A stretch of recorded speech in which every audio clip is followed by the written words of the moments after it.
Hey guys, it's Greg from GWA Auto Parts, and today we're here with the AA Ignition replacement windshield wiper switch that fits a variety of Ford and Lincoln vehicles, including the Ford Edge, Explorer, Police Interceptor, MKX, and more.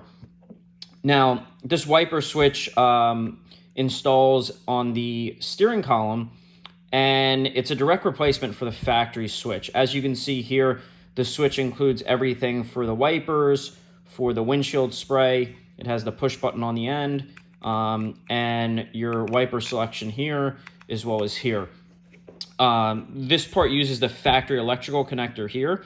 So the installation is pretty straightforward. You'll remove the factory switch, install the new switch, and reconnect the wiring harness. Now, this is for vehicles with rain sensing wipers on it.